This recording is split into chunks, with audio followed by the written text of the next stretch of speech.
caminante el monte con las alas coloradas. Buenas tardes, hoy 19 de noviembre del año 2021 vamos a platicar con Juan Ledesma Rivas. Así es. Juan, gracias por venir aquí. Buenas tardes, muchas gracias por la invitación y aquí presentes en esta entrevista. Es difícil que una persona pueda hablar sobre su obra. En este caso, para alguien como tú, en que de repente en unos cuantos trazos, pues tiene que decir todo. Aprovechando que estás aquí con nosotros. Bueno, desde pequeño dibujé.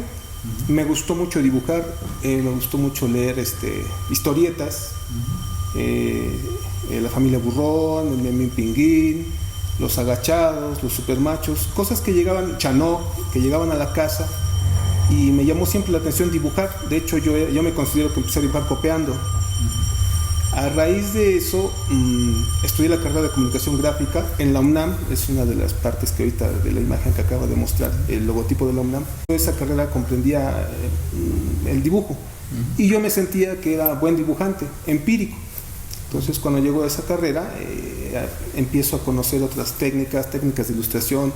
Siento yo que depuro un poco más mi dibujo, y me ayudó, sin yo saberlo, que antes había sido lector de revistas como Los Agachados y Los Supermachos, revistas políticas de monitos. Eso me ayudó un poco a tener después la iniciativa de entrar a dibujar a periódicos y a revistas haciendo caricatura política. Ahora, regresando un poquito a la imagen que se mostró, me dibujé como una especie de lo que se llamaba antes los tlacuilos, que eran los que dibujaban los códices. De hecho, la escritura y todos los archivos que se utilizaban aquí eran a base de dibujitos. Y en el respirador, la imagen que estoy dibujando es la vírgula, que es la simplificación del habla, la figurita que utilizaban para representar el sonido, la voz.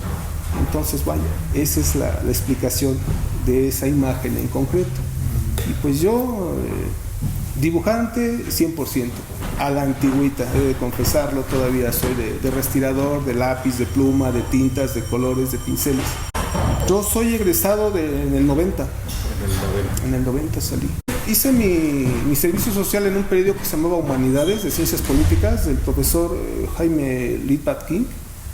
Y de ahí entré a colaborar en el periódico de don Paco Huerta, Voz Pública. Eso fue como en el año que falleció Colosio, de hecho. 93, 94. Sí, porque una de mis primeras colaboraciones fueron de ese tema. Entonces, a raíz de que empiezo a trabajar con él, obviamente yo me sentía con la capacidad de dibujar, pero me di cuenta que la caricatura política no es tanto saber dibujar, sino qué va uno a dibujar. Mis primeros cartones, porque así se conocen, mis primeros monos, yo les ponía mucha técnica, pero a veces en el tema don Paco me decía, pues está muy bien, pero no está transmitiendo qué quiere decir, qué intenta criticar. Fue un proceso de aprendizaje, de saber qué iba a dibujar, y es donde yo empecé a depurar un poquito la idea política y a conjugarla ya pues con la técnica que yo traía. Sí. O sea, una cosa fue la academia y otra cosa fue enfrentarte a la realidad, a la talacha, y poderla plasmar. Sí, de hecho, después por ahí alguna vez me comentaron que si podía yo dar un curso de caricatura política, pero yo lo veía difícil en el sentido justamente de lo que yo viví cuando empecé a entrar en el ámbito, porque dije, bueno, mucha gente le puede parecer interesante o tiene la inquietud de dibujar, pero de eso a dibujar un cartón político tiene que ser gente que esté politizada, o sea, que esté enterada o que tenga la idea de la política. Y pues creo que yo me di cuenta que la política a veces genera como cierto halo de rechazo antes, así como que qué flojera, ¿no? O si, solamente la gente que estaba muy politizada, pero había un gran sector que era muy apático. En ese sentido yo me di cuenta que estando ahí con don Paco Huarte le gustaba mucho inmiscuir a las personas. Él fue el que metió la cuestión esta del periodismo civil, que ahora se maneja tanto, ¿no? Sí aprendí y justamente lo que menciona era muy diferente la escuela allá el ámbito de trabajo. Además que el trabajo que empecé a hacer no tenía nada que ver con lo que yo estudié, porque muchos pensaban que yo había estudiado periodismo y yo no estudié periodismo. Luis Donaldo Colosio. Sí, así es. Esto es del 23 de marzo del 94. Ya tiene un moño allí de... Sí, eso recién que había pasado y se me ocurrió un poco pues esa idea. Debo de confesar que estaba influenciado pues por caricaturistas que ya estaban fuertes en ese época. El maestro Naranjo, que creo que es uno de los buenos representantes de la caricatura política por la manera en que él hacía retratos más que caricaturas.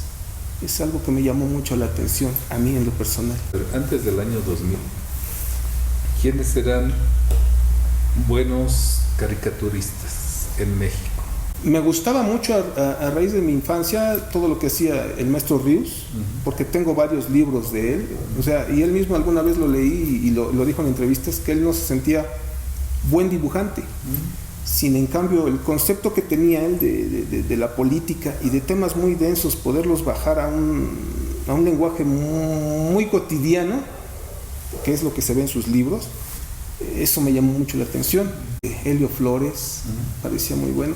Y vaya, también por ahí tuve la oportunidad de conocer, una vez fui a la jornada, pues a tratar de ver si mis dibujos gustaban, cuando estaba una sección que se llamaba Histerietas. Hice muchas historietas, según yo, y ahí conocí al maestro Magú, al maestro Helguera, en paz descanse, hace poco, al maestro Alfisgón también. Entonces, obviamente que yo siento que mi trabajo pues todavía no estaba para poder entrar a las grandes ligas, vamos a decirlo así. Pero me gustaba mucho el trabajo de los moneros de la jornada. Omar, también otro que me gustaba mucho, influenciado también a lo mejor en cuanto al concepto que manejaba de sus ideas, Abel Quesada, muy buen editorialista, siento yo, más que caricaturista. Y pues así son los que de repente ahorita llegan a mi mente. Entonces seguimos con este otro cartón. Pues también Aquí, ¿cuál era el mensaje? Pues también fue cuando la situación de que mataron a José Francisco Ruiz Massieu, y yo recuerdo en esa época la cuestión que se sonaba que había sido algo dentro del mismo partido. La resolución que yo le di fue esa, como que el logo del partido, y como que él pensando, ¿no?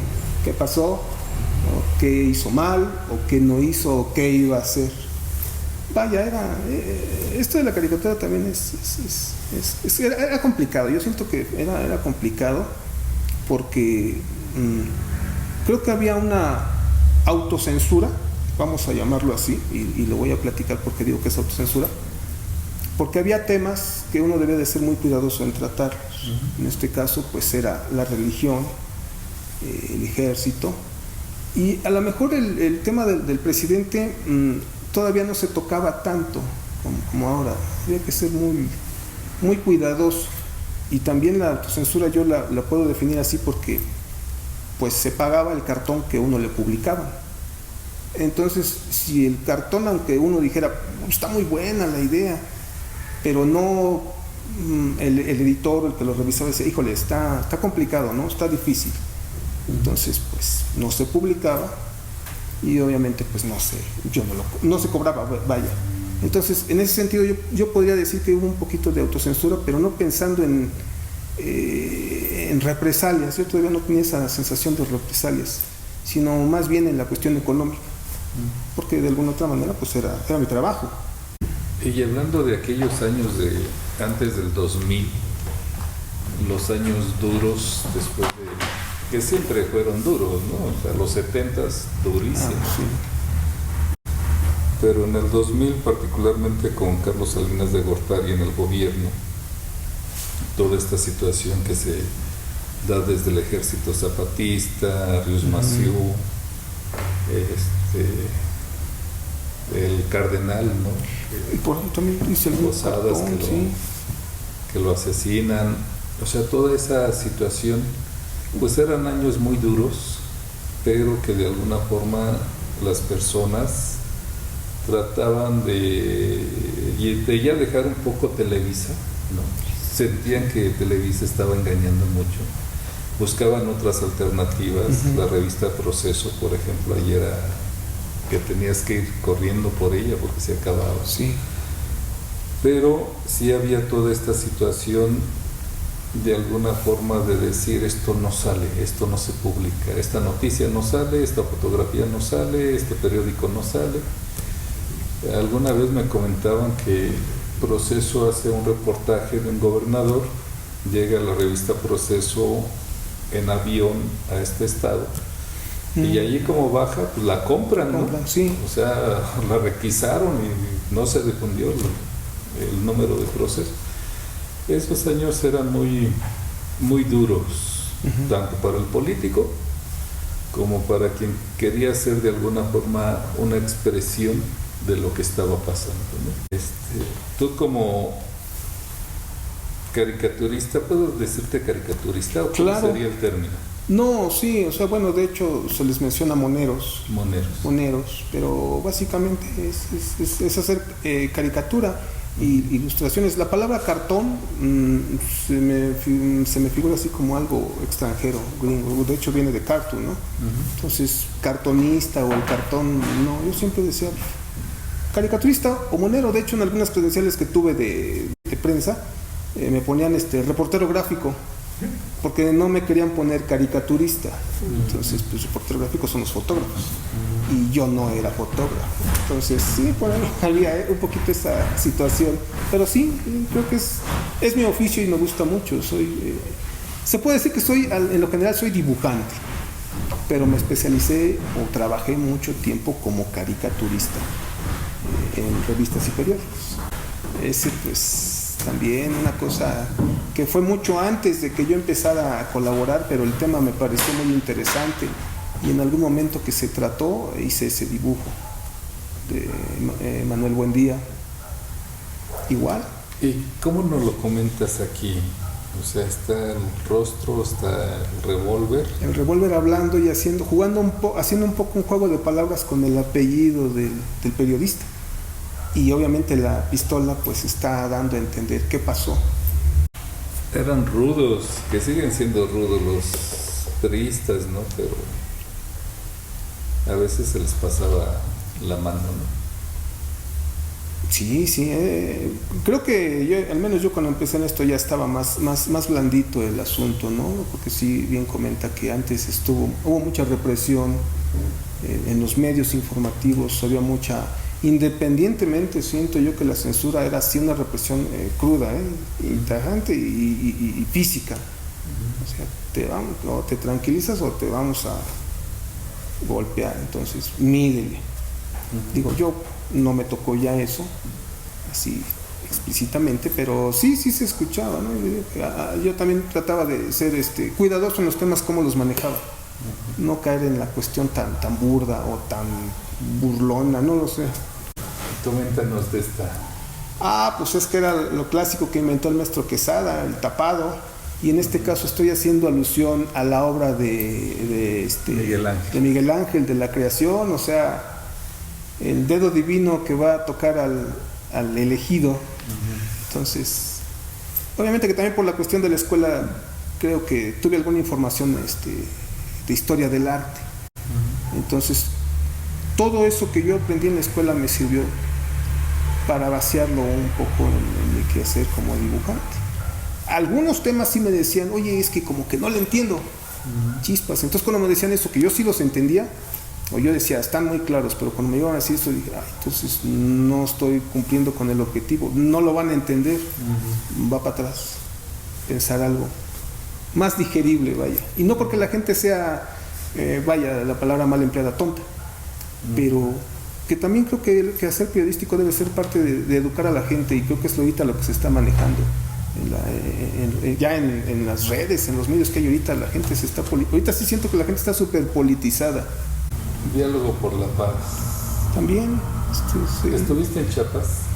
No, pero ahí con don Paco Huerta mandó a unos corresponsales. Entonces, de hecho, don Paco Huerta tenía un programa de radio, su voz pública, Sí.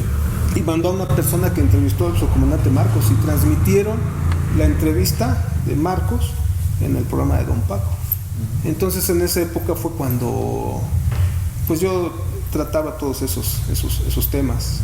Aparte de toda esta actividad de caricatura, ¿qué otra cosa es Juan Ledesma? Bueno, Porque hay un momento en que tienes que dejar de dibujar, sí. de hacer caricatura, tienes que dedicarte a hacer otras cosas, Sí. ser humano, viajar en el pecero, en el metro. Claro. ¿Qué otra cosa haces? Bueno, siempre cuando empecé me adentré mucho en esta cuestión de los medios, de la caricatura. Por lo mismo que dibujo, me encargaban dibujos de temas religiosos.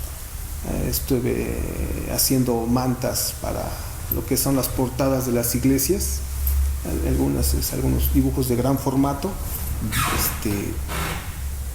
No me considero pintor porque no soy pintor como tal, pero también me llegaron a encargar en retratos o pinturas, pero casi todas esas eran por encargos, porque pues yo no lo hacía así como otras personas que yo sí considero artistas puros, que hacen una inquietud que tienen de ver algo bello o alguna idea y la plasman en diferentes técnicas y con diferentes materiales.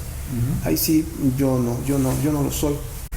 A raíz de las situaciones estas de que me empecé sí, la verdad me empecé a alejar de medios periodísticos, seguí colaborando en algunos, pero con la cuestión de la entrada tan fuerte de la tecnología, pues ahora me doy cuenta que pues mucha gente dibuja. De hecho, los memes vienen a hacer las caricaturas de antes. Entonces, yo veo que ya no es necesario saber dibujar, simplemente recortan, pegan texto. Entonces, es muy rápido, la tecnología es rapidísima.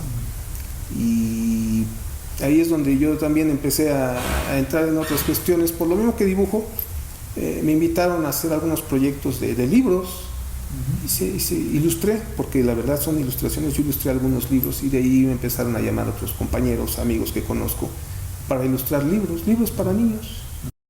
Y obviamente pues, la técnica y el dibujo lo conozco. Y el quehacer que me dio poder interpretar una noticia o un texto, poderlo hacer de ello una imagen, me dio la posibilidad de algunos libros que me daban el texto. Yo leía el texto y hacía algún boceto. Obviamente al escritor le decía, oye, mira, de esto yo se me ocurre que puedo poner esto. Tú me dices, sí, adelante. Entonces, por ahí algunas veces me dijeron, oye, qué padres dibujos hace de estos libros, porque creo que me ayudó mucho el poder descifrar textos, ideas, noticias, hacerlas dibujadas. Eso me ayudó mucho para hacer libros o ilustrar libros. Por ahí estuve haciendo historietas políticas de difusión en el 2006, la campaña política que ganó Calderón. Entonces estuve en un grupo donde estuvimos haciendo, sí, la verdad, unas historietas de lucha, y ahí estuve en contacto con un amigo, el señor Antonio Avitia, que él era guionista del Novedades, es músico, historiador. Él hacía los guiones de una revista que se llama Hombres y Héroes. Entonces, en ese ámbito lo conozco. Él es guionista, yo soy dibujante, y nos juntamos y empezamos a hacer una historieta que se llama Los Resistentes. Y era una historieta pues combativa, ¿no? Con temas pegadores, y era de difusión subterránea, porque se hacía la impresión y se vendía con cooperación. Pero los temas eran muy buenos, ¿eh? El amigo Avitia hacía unas investigaciones muy, muy, muy padres. Y es donde yo también me di cuenta que la historieta, lástima que se perdió la historieta, pero la historieta es un modo de difundir ideas. Somos personas que no nos gusta leer, nos da flojera leer o no tenemos el hábito de leer. Sin en cambio todo el mundo lee los monitos. Entonces, esa fue una de las ideas que manejamos y pues todo el mundo leía los monitos.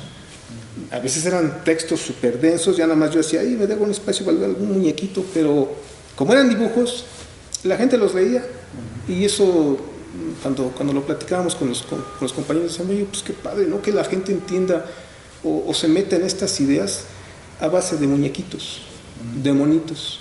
Entonces, también me he visto en ese compromiso, ¿no? De que mi trabajo sirva para algo, no nada más para mí.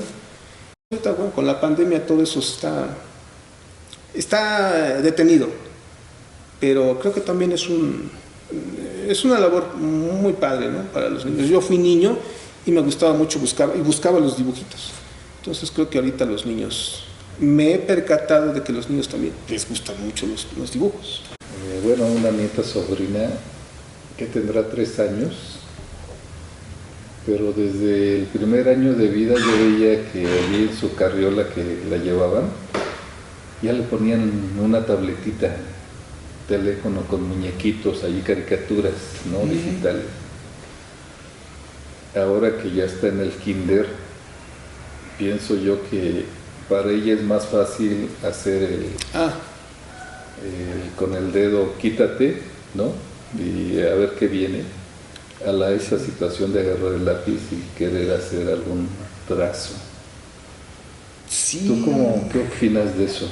Sí me tocó verlo porque alguna vez me invitaron a dar un taller, un pequeño taller a un kinder con niños pequeñitos y de verdad me sorprendió mucho ver que ellos no están predispuestos. O sea, yo después también di algunos cursos a jóvenes de secundaria y pues, yo no sé dibujar.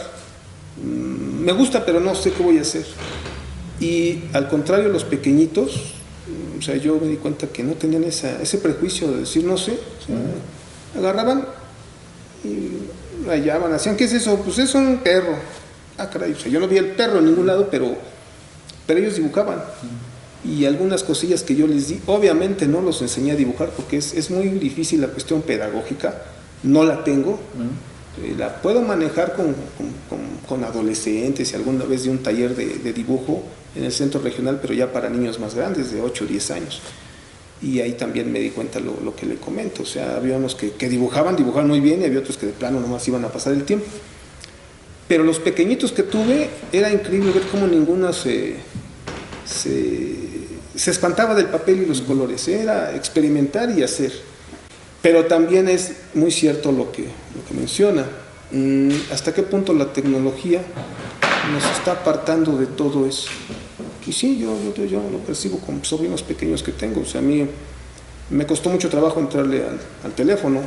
Sinceramente, yo cuando empezamos a hablar, yo traía mi chicharito que eran llamadas y mensajes. Y cuando me decían, oye, pero que el WhatsApp, ¿qué es eso? Es que te va a servir mucho, pero pues, tengo mensajes y llamadas.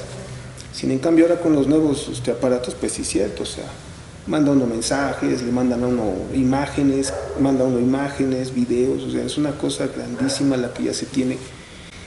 Y todo eso también está justamente desplazando pues, lo antiguo. Los niños sí ya traen un chip, pero súper rápido, de que agarran, desbloquean, buscan, están viendo películas, están viendo caricaturas. Entonces, ¿hasta qué punto la tecnología aquí, le está quitando a los pequeñitos esa experiencia? Pero yo creo que aquí también la culpa, no lo sé, yo lo diría así, es de uno.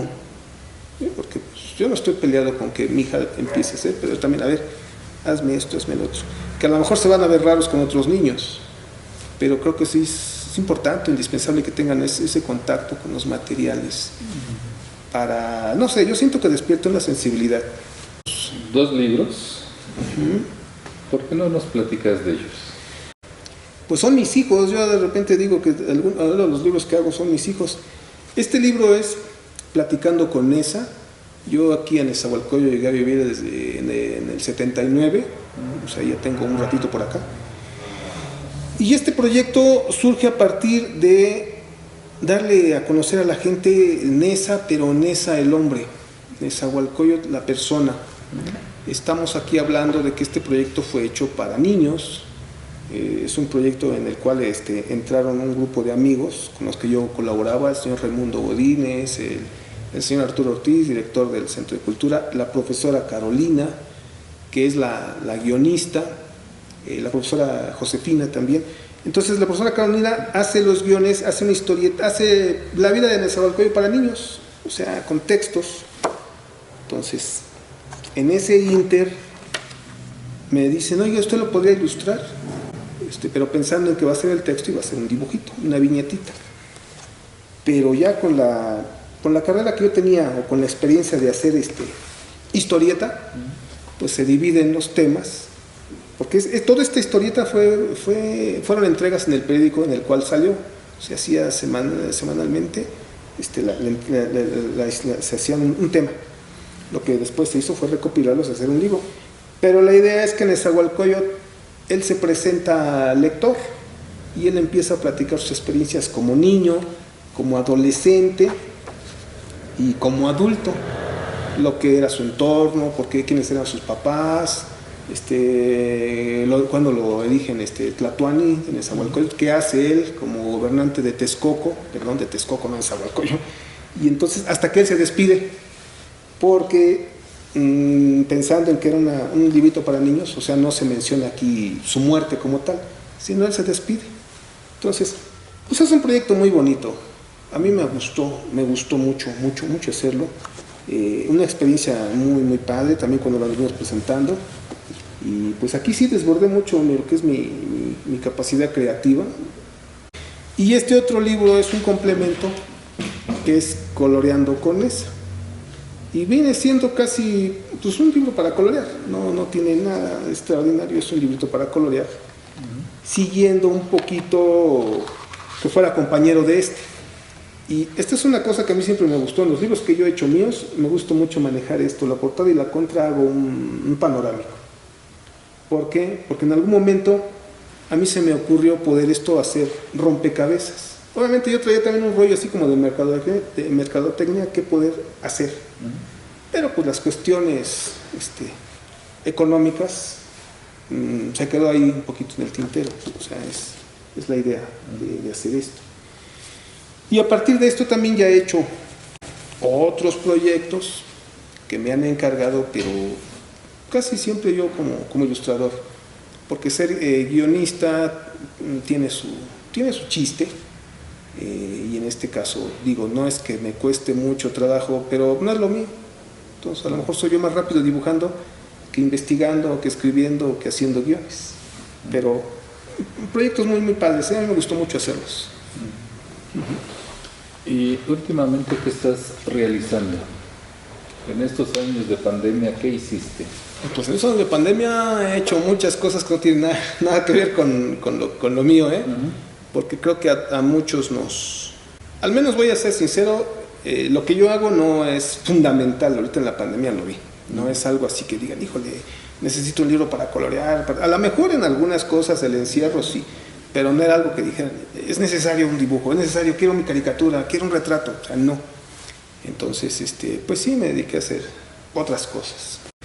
Entonces, alguien que estuvo retratando un evento que afectaba a millones de personas, como el asesinato de Colosio, ¿no? Alguien que estaba en ese momento viendo cómo lo puedo resumir en una imagen, ¿no? Era algo pues tremendo, ¿no? Sí. Al día de hoy, decir cómo podemos resumir en un dibujo ya 2 años de pandemia. ¿Sí estuviste con otros familiares? Intenté sacar proyectos propios que estaban ya ahí rezagados en cuanto a esto. O sea, porque sí, a partir de este libro me entró la curiosidad de yo poder hacer fábulas. O sea, y no estoy inventando las fábulas, estoy retomando fábulas que ya existen. Entonces, pensando en poder hacer esos libritos, me quedé encasillado en la cuestión de libros para niños, porque me salí por la cuestión periodística, me desconecté de mis amigos y muchos de ellos, desgraciadamente, independientemente de la pandemia, ¿no? Pues ellos fallecieron. Me desconecté totalmente. Entonces, en este caso me aboqué a estar tratando de hacer cosas propias para mí. Por ahí estoy también con otro amigo que está vigente un proyecto de unos libros también muy, muy padres. Y no sé por qué me ha jalado mucho la cuestión prehispánica, no sé si piensan que yo soy un doctor en ese tema, ¿no? A raíz de este libro, hay algunos que piensan que yo hablo náhuatl, pues no, nada que sé. Sí extrañé mucho lo que me gusta hacer, porque vaya, esto me gusta hacer, y creo que es una parte fundamental del ser humano, hacer lo que a uno le gusta. Ahí ya se quita a uno la idea de que es trabajo. Cuando uno hace lo que a uno le gusta, ya no es trabajo. Eso, gracias a Dios, yo siempre lo tuve cuando empecé a hacer esto. O sea, me gusta mucho la presión de hacer esto.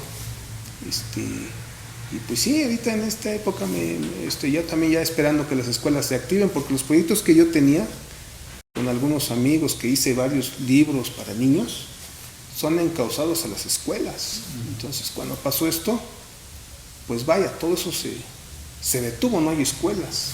Entonces, ahorita creo que ya por ahí otra vez está empezando a activarse esto. Yo también a activarme en buscar seguir con lo que me gusta. Digo, algunos proyectos, me encargaron algunos dibujos personales en cuanto a temas, en cuanto a caricaturas. ¿Me pudieras decir ahorita de estos dibujos que te encargaron? La pregunta sería, ¿cuánto vale un dibujo tuyo al día de hoy? Uy, pero esa pregunta es como dicen, cuando estábamos en la escuela tuvimos la carrera de administración, pero nunca nos enseñaron a cobrar, vaya, o sea, a cotizar materiales, tiempo, o sea, en este caso, porque yo las caricaturas pues las tenía que hacer rápidas. Cuando empecé a trabajar en las caricaturas me pagaban 120 pesos por caricatura. Ya cuando terminé empezaron a subir 300, 500.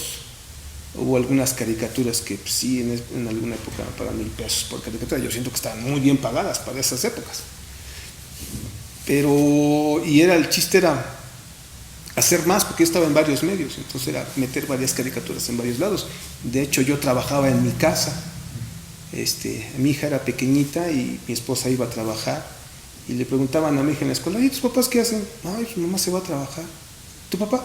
Todo el día está haciendo monitos ahí, oyendo el radio y viendo la tele. O sea, era la idea que tenía mi hija de su papá.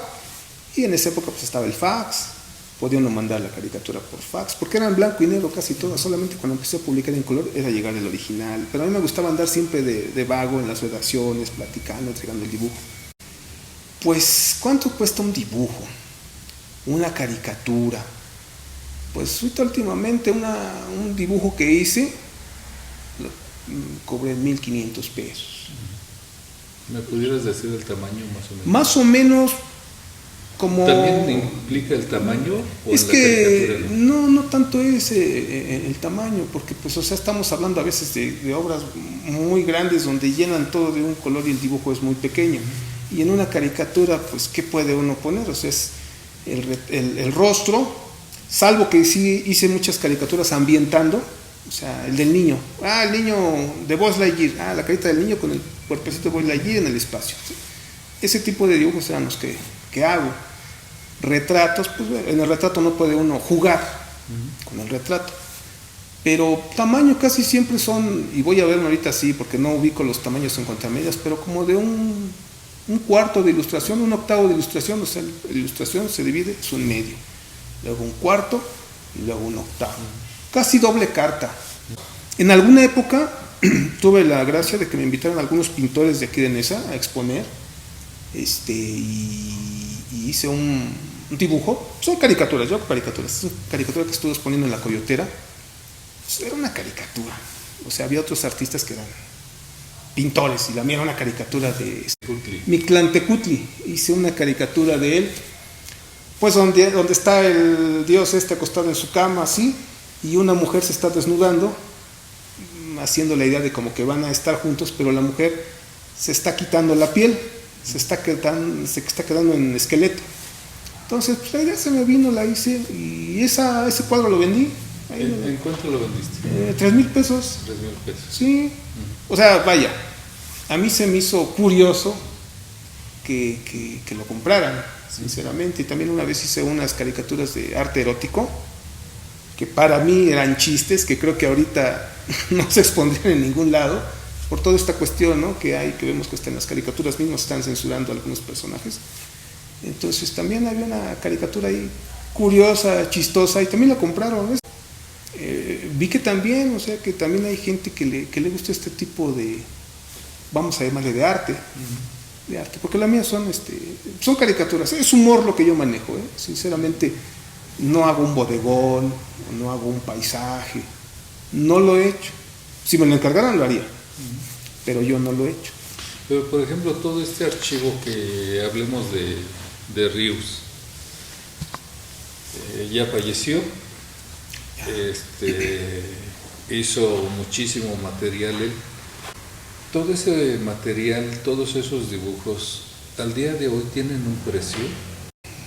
Pues yo creo que sí, es que no, ahí sí en la cuestión de los derechos de autor desconozco mucho cómo esté, porque creo que pasan a propiedad de los familiares, pero...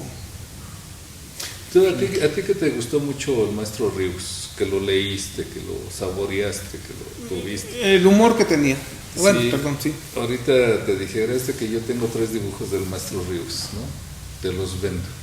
Originales. Y originales, ¿no? ¿Te pudiera venir una idea de qué precio pudiera tener un dibujo del maestro Rius? No, pero pues sí debe de ser Yo creo que también eso es una cuestión ya de gusto, de afecto, de decir, yo tengo un original. Porque yo trabajé un tiempo, o sea, yo anduve trabajando en muchos lados, de verdad, antes también en una galería de arte, ahí por la Roma, donde ayudábamos a montar obra, a hacerle las María Luisas y los cuadros con otros amigos.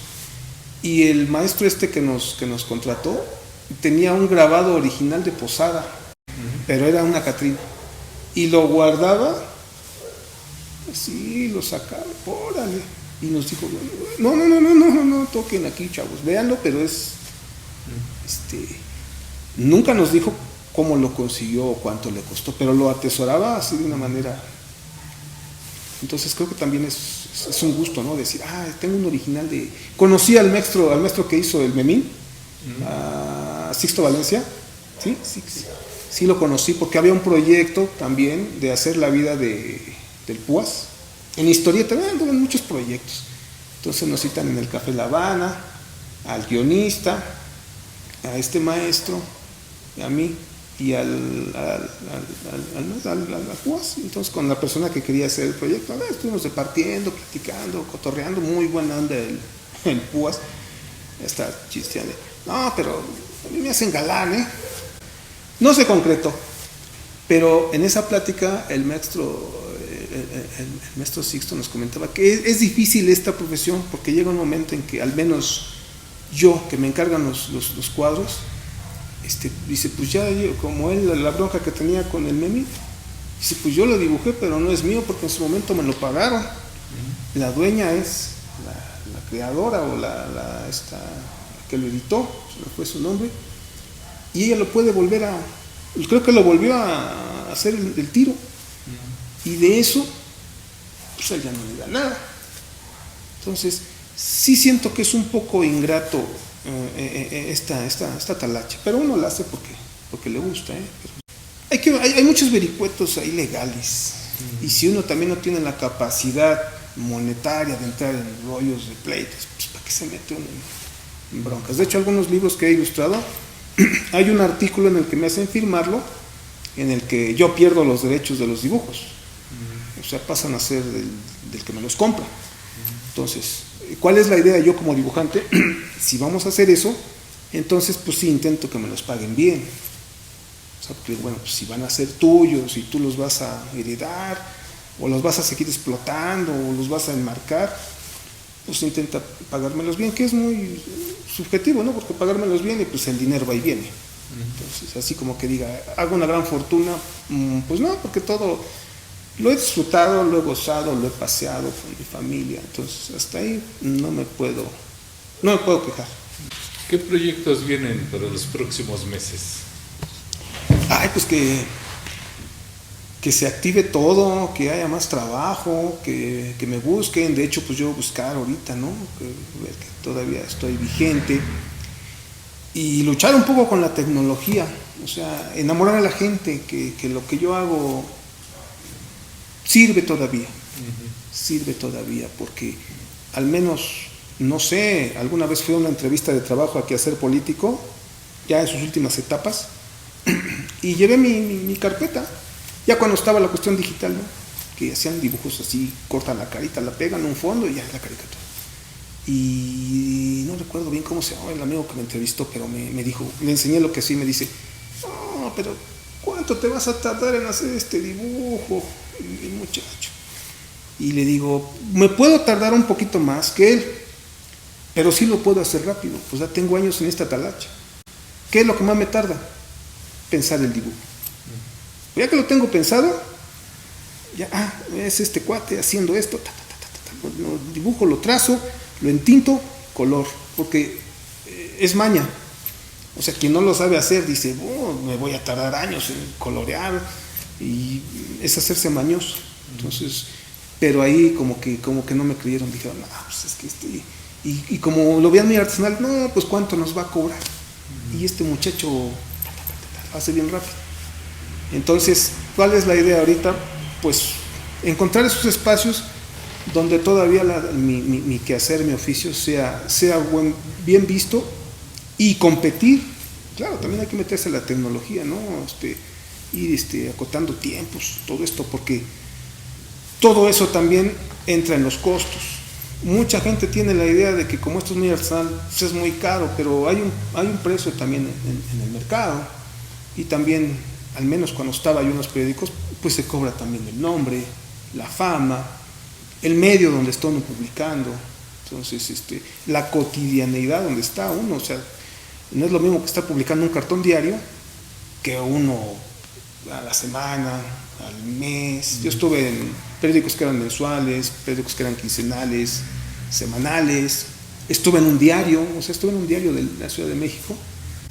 Y pues sí, era muy, a mí me gustó mucho esa, porque era cuando estaba oyendo el radio, y luego llegaba porque yo llegaba a veces a hacer el dibujo a la redacción, y yo, traigo esta idea, no, hay que hacer esta. Y a veces también los mismos cuates, oye, mira, se me ocurre que hagas esto, o esto, entonces a veces ya me daban la idea, ya nomás hacía. Pero esa dinámica, sí la extraño, sí la extraño. Y ahorita, pues, ¿qué sigue? Retomar los proyectos de los libros para niños. Te digo que hay un proyecto muy padre de un amigo de Puebla que se llama Tlama, y es igual, es una historietita con un personaje prehispánico que está encauzado a la cuestión de las matemáticas. Juan, si ahorita pudiéramos decidir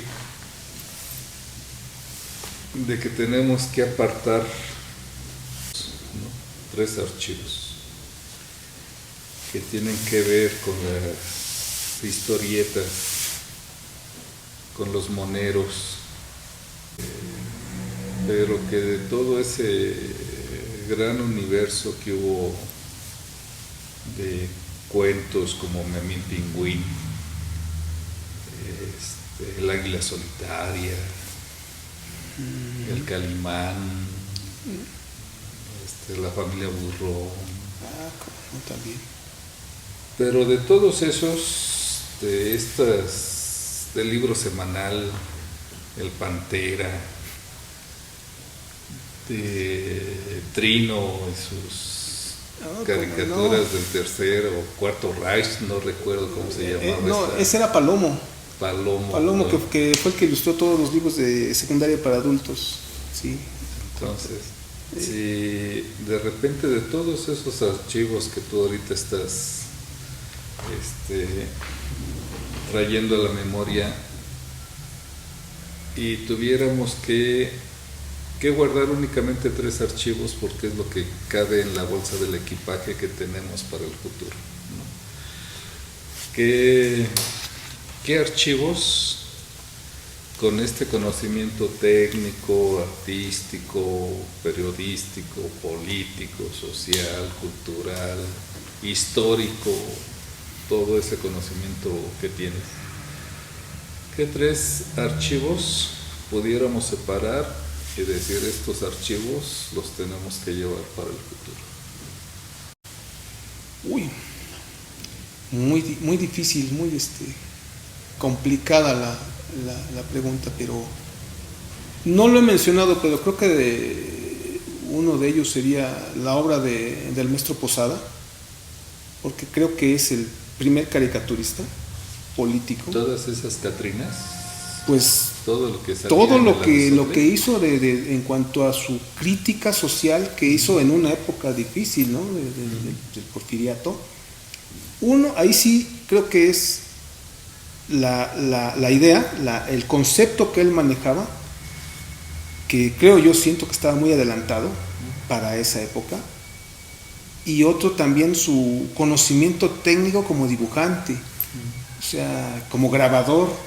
O sea, por ahí algunas veces en algunos libros vi las técnicas, las maneras en que descifró, el sintetismo que llegó él a crear, a inventar, de rostros, de figuras, algo muy, ¿cómo se podría decir? Simbolismo abstracto, no sé, pero creo que él en su tiempo fue un parteaguas, a lo mejor no valorado en esa época, pero simplemente ahorita a mí me brinca mucho la imagen de la Catrina, que es tan explotada por todos y en todos lugares, todo lo que se genera, y saber que la historia personal de él es que él murió y fue enterrado en una fosa común. Entonces dice uno, híjole, pues como persona, como una persona inmiscuida en su trabajo, metida al 100, dejó un legado, y a lo mejor volvemos a lo de hace ratito, pero él no lo vio tangible en cuanto a riqueza, en cuanto a dinero, prosperidad, cierto estatus social, o sea, no, pero estuvo metido en su talacha hasta que se fue. Desgraciadamente pues él no vio nada de lo que hizo, pero una parte buena es que su obra está ahí, una parte mala es que él no la disfrutó. Creo que él debería de estar metido ahí. Él tiene muchos, o sea, muchísimos, unas imágenes de demonios padrísimos. A mí me gusta mucho cómo llegó. Igual hizo unas imágenes de vírgenes, de Jesús, de Cristos, independientemente de la crítica social, que dice uno, wow, o sea, estaba el Señor muy metido en lo que él quería hacer y lo sabía hacer.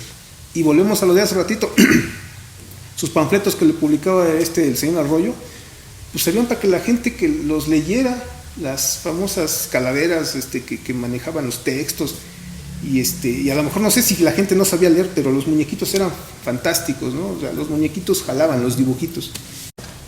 Acompañando al maestro Posadas, ¿quién tendría que ir? Híjole. Hay caricaturistas que desconozco el nombre, pero he visto trabajos de caricaturistas extranjeros muy padres. Pero sí, o sea, hay que estar, sí, o sea, estoy viendo mexicanos. Creo que el maestro Vargas de los Burrón, y hace rato que lo mencionaba, porque sí fue una lectura obligada yo desde pequeño. No sé por qué mi papá la compraba y llegaba a la casa, y a lo mejor técnicamente su forma en que él resolvió la figura humana pues era totalmente los muñequitos narizones, ¿no? Pero el manejo que tenía él de las perspectivas, porque él en sus dibujos manejaba planos cinematográficos, o sea, hacía tomas aéreas, hacía tomas primeros cuadros, o sea, ahora que lo veo, ya después de haber estudiado, y dice uno, uy, pues sí, el señor también tenía otra cosa, desde sus inicios, que empezó muy joven, y cómo fue evolucionando hasta llegar a la familia Burrón, de qué manera esa historieta influyó con unos temas muy locos, muy sacados a veces de la manga, pero posicionó sus personajes también que aún mucha gente los reconoce. Desconozco si las nuevas generaciones los tienen presentes, ¿no? Pero nosotros, o sea, sí tenemos bien definido a Regino, a Borola, a Ruperto, al Tractor, o sea, toda esa playa de personajes. La manera en que hacía, porque él, ahí sí hay que admitirlo, él hacía sus guiones y hacía sus dibujos, creo que le ayudaban, pero él así. Entonces, creo que la obra de ese señor también debía de estar ahí, por todo lo que influenció y también el alcance que tuvo a nivel lectura. Y aquí creo que también uno que influyó mucho, y siempre me gustó porque lo empecé a copiar, sin hacer menos a todos los demás que hay, porque yo creo que el maestro Naranjo, sí, o sea, sin menospreciar también a todos los que están ahí a un ladito de él, porque hay unos muy buenos que todavía están talachando.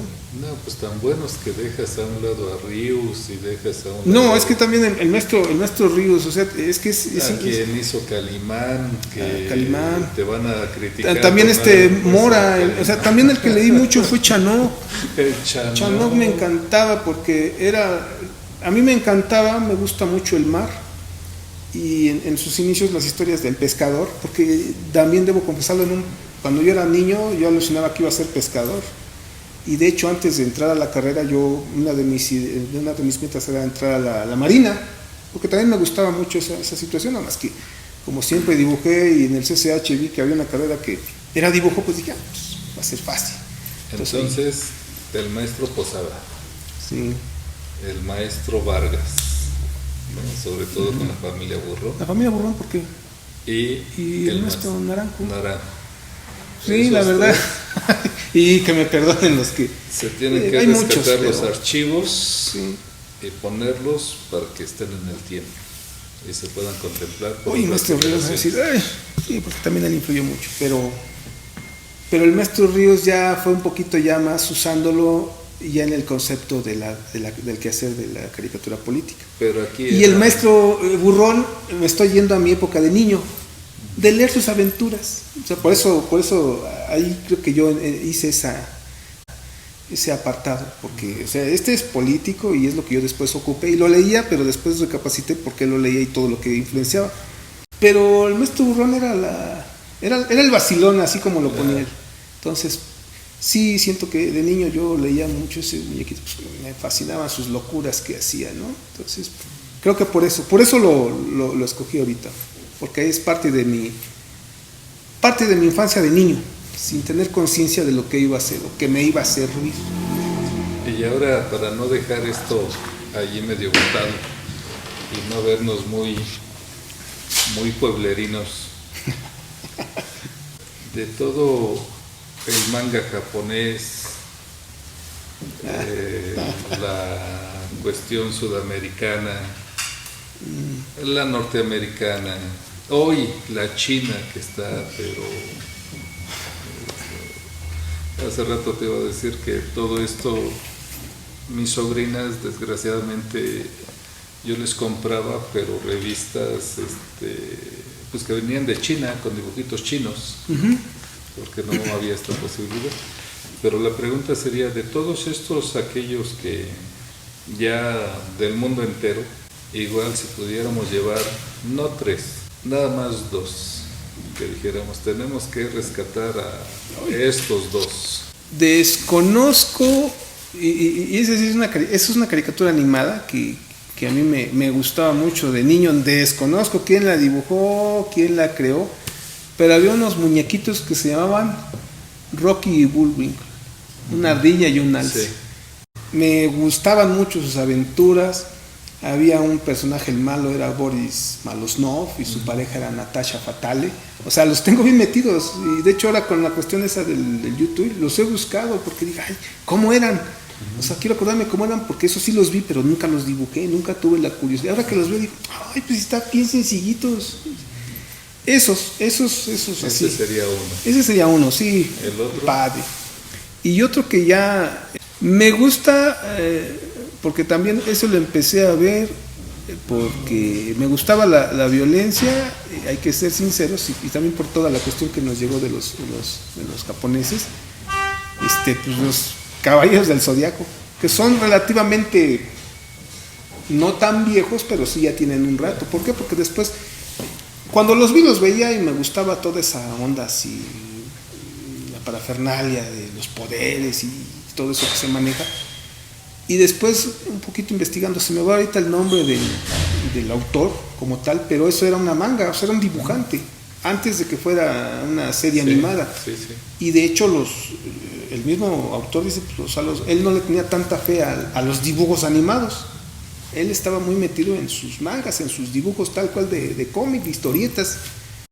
Enterarse de todo lo que él le metió para crearlos, para crear todo ese cosmos, para estar metiendo las cuestiones de los dioses de todos lados. O sea, eso me gustó después encontrándolo, cuando a un principio yo los veía. Y me gustaban mucho la animación, o sea, su animación, viéndolo ahorita con las animaciones que hay digitales, o sea, sí se ve un poco ese paso a la modernidad, pero no desmerece, creo que son buenos.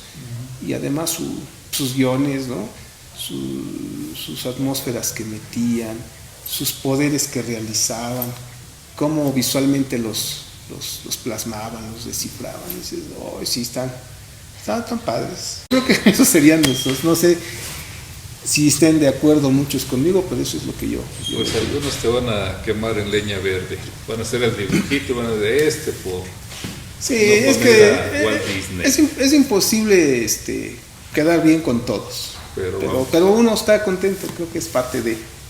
Pues me dio mucho gusto que pudiéramos platicar en esta ocasión, y únicamente restaría pedirte si quieres agregar algo más a esta plática.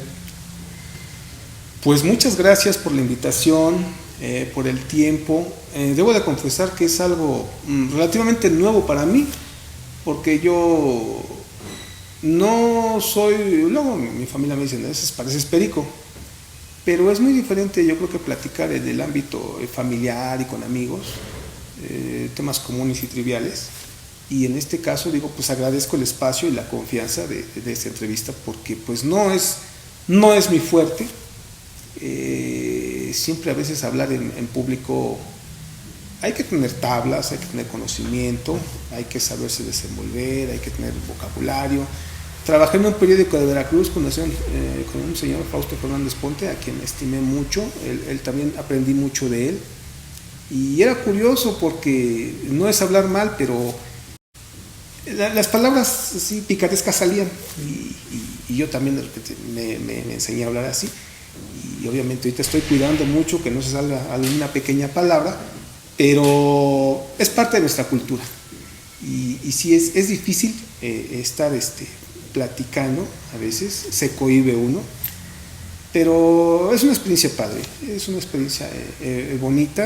Agradezco mucho, y lo único que luego yo decía cuando iba a dar mis cursos, pues hay que ser feliz, portarse bien y cuidarse mucho. Creo que son las tres cosas que yo le decía a los pequeñitos con los que estaba. Y si les gusta dibujar, no tenerle miedo a una pluma, a un lápiz o a un papel en blanco. Y claro, ahorita con tanta modernidad que ya se puede dibujar en tablets, todo eso, adelante, o sea, es experimentar, pero creo que la experiencia de crear algo de nuevo, imaginado o copiado, ahora sí que quien experimenta es rica, es muy padre, sensibiliza mucho yo digo que el arte de dibujar, el dibujo es un idioma universal, se entiende donde sea, con estilos, con épocas, pero ahí está. Vemos los dibujos rupestres y ahí están los muñequitos, los animalitos. Entonces, creo que eso es importante cultivarlo, enseñarlo, y si ve uno esa chispita de que lo quieran seguir, a apoyarlo. Eso es lo que yo comentaré, y muchas gracias. Muchas gracias. Pues muchas gracias por haber estado aquí con nosotros. Gracias. Pájaro carpintero, para trabajar se agacha, en que encuentra su agujero, hazme